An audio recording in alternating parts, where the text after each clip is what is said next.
I'm David Skidmore. In today's lesson, we'll once again be focusing on rolls or tremolos on the marimba. In a past lesson, we talked about traditional rolls or hand-to-hand rolls with 4 mallets on the marimba.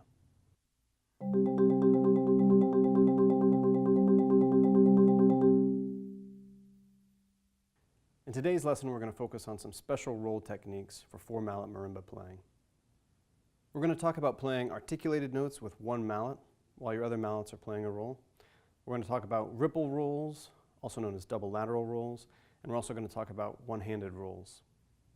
Before we get started, it's worth noting that composers will not often indicate which type of roll you should use when playing the marimba. They won't say traditional roll or ripple roll or one-handed roll. They'll just indicate that you should play a roll.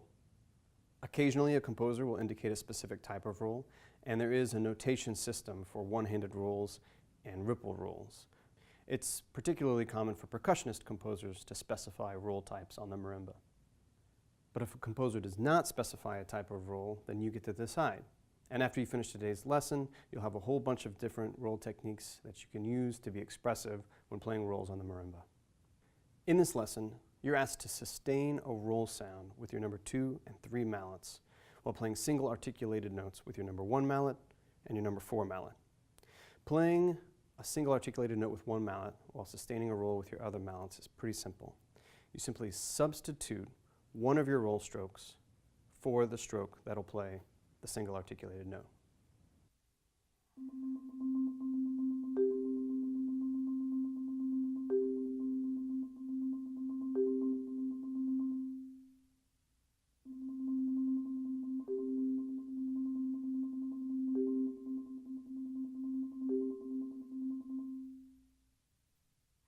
Technically, you could play both the roll stroke and the stroke for the single articulated note. You'd simply play a double lateral stroke, which would mean both of those strokes would happen at the exact same time.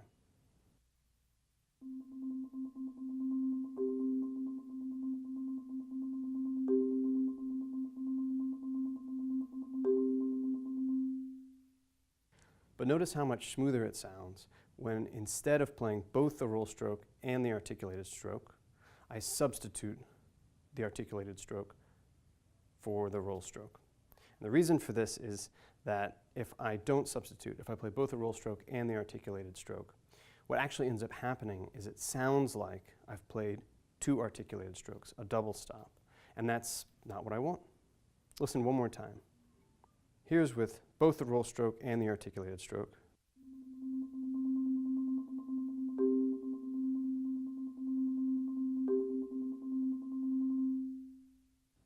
And here's with a roll stroke substituted for an articulated stroke.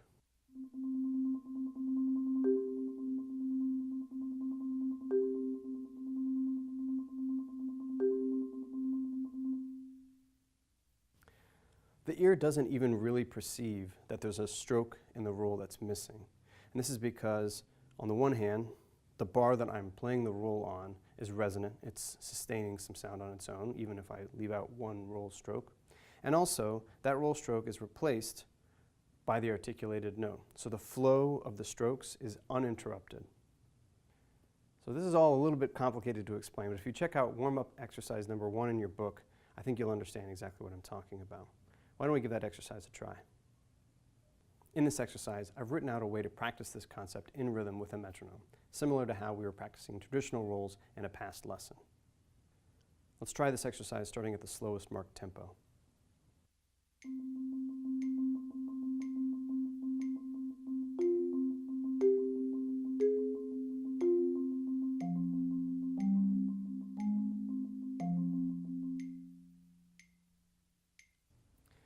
Notice that I've indicated different dynamics for the rolled note than I have for the single articulated note. And this is because that rolled note is staying on the same pitch while the single articulated notes are moving around. So it's safe to assume that those single articulated notes are the melody and the roll is an accompaniment. Also notice how the sticking shifts slightly when you go from playing single articulated notes in your right hand with the number 4 mallet to your left hand with the number 1 mallet. Practice that sticking slowly, and I think once you get the hang of it, it'll make a lot of sense to you.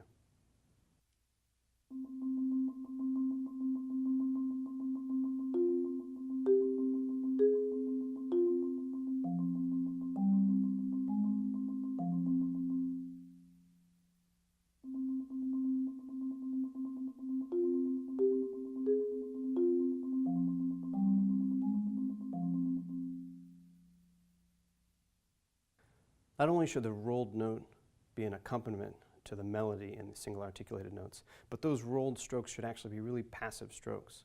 So play them nice and lightly, whereas you can dig in a little bit more on the single articulated notes. Warm-up number 1B is the exact same idea. We've just sped the roll up a little bit.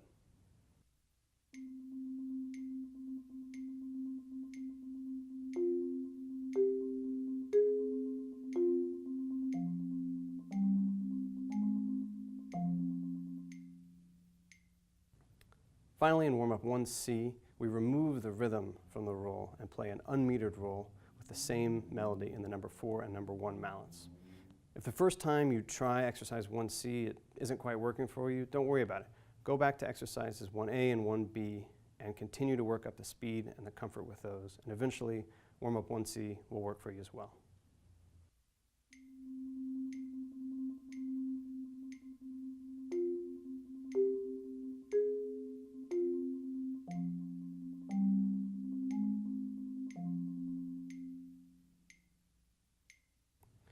Ripple rolls, or double lateral rolls, are just a succession of double lateral strokes. These rolls are always used with chords with at least 3 notes in them, and there are several different stickings you can use with this type of roll. Each of the ripple roll exercises in your book uses a different sticking. Try them all out and listen for the subtle differences in how the roll sounds depending on which sticking you use. Remember that most of the time, a composer won't even indicate to use a ripple roll, and if they do indicate a ripple roll, they almost certainly won't tell you which sticking to use. So you'll have to decide based on the context of the music and what you think sounds best.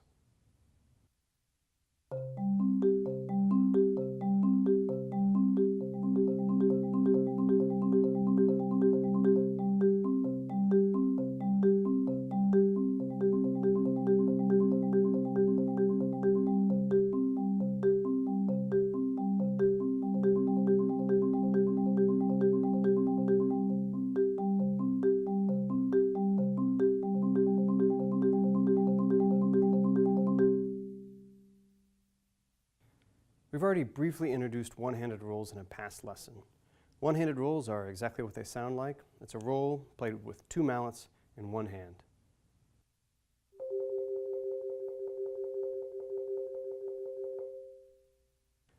Essentially what you're doing when you're playing a one-handed roll is playing a rapid succession of single alternating notes.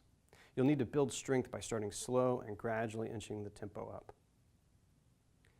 When you reach a certain speed with your one-handed rolls, it creates a kind of a fluttering feeling in your hand, where one stroke of the roll is perfectly counterbalanced by the upward motion of the other mallet in your same hand. Remember that you can practice a one-handed roll away from the marimba, either by using your mallets on the floor or a flat surface, or even taking the mallets out of your hand and practicing the wrist turn motion using your leg or your other hand. Try the one-handed roll exercises, starting with your right hand and then your left hand.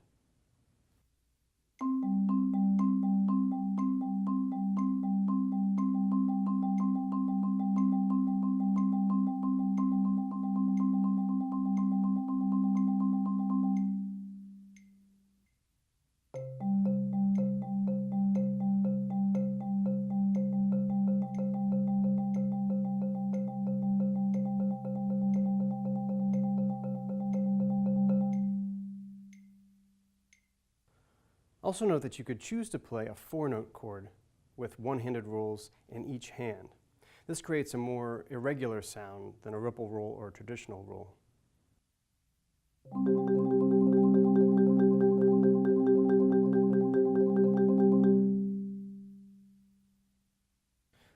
This is especially useful if you're playing a chord and then 2 notes of the chord continue to sustain while 2 other notes rest or change notes.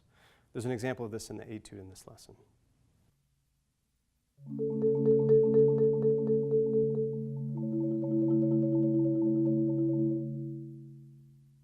If you're asked to play a one-handed roll on a single note on the marimba, as you are in the Etude that's part of this lesson, you'll use the exact same technique, but you'll need to adjust your body position. I have to stick my left elbow way out so that my arm is almost perpendicular to the bar that I'm playing. This allows me to get 2 good playing areas on the bar with my mallets.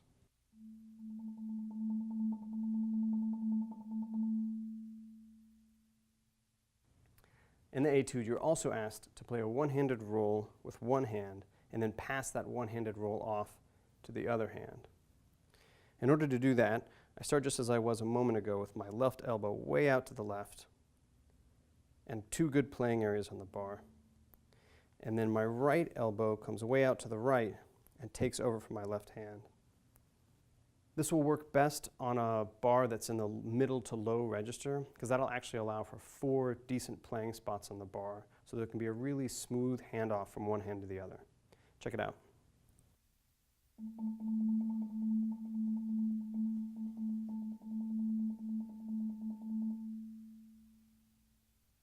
This technique and one-handed rolls on a single note in general are pretty limited in terms of their dynamic range. It's tough to play a one-handed roll on a single note much louder than about mezzo piano, and the technique works way better in the middle to low register of the marimba than in the high register.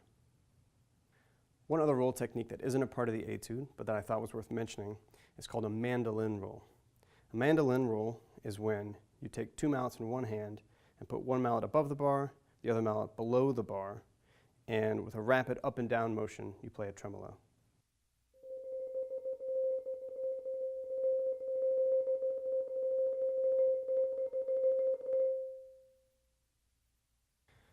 This is a technique that can only be done at a really fast tremolo speed, so it's great for moments that are really intense, where you want that quick roll speed.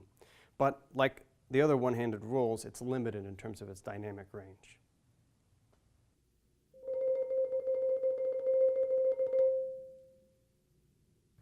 Be sure to stay relaxed no matter what roll technique you're using. It's easy for tension to creep into your hands when you're playing a roll. Some louder rolls do require a lot of strength, but you have to build up to that strength through consistent practicing. If you haven't built up that strength and you try and play a long, loud passage with rolls, you're going to end up feeling a lot of pain in your wrists and in your hands. The last thing that we're going to talk about today is the indication at the beginning of the Etude that says, freely, molto rubato. We've talked about rubato in several past lessons, and as you might have guessed, molto rubato just means a lot of rubato. In the past, we've talked about rubato as subtle shifts in the tempo that heighten the musical expression at a given moment. With an indication like molto rubato, we have a lot more freedom with the time. This does not mean that you can completely disregard all of the written rhythms in the piece of music. In fact, I encourage you to start learning this Etude with a metronome and play it exactly in time as printed. But once you've really internalized all the rhythms that are in this piece, you can start to take more liberties. You can stay a little bit longer on a sustained note or chord, or you can move faster through a melodic line. As long as there is a musical reason for this flexibility in tempo, that kind of freedom can be a really powerful expressive tool. Thanks so much for watching. We'll see you next time.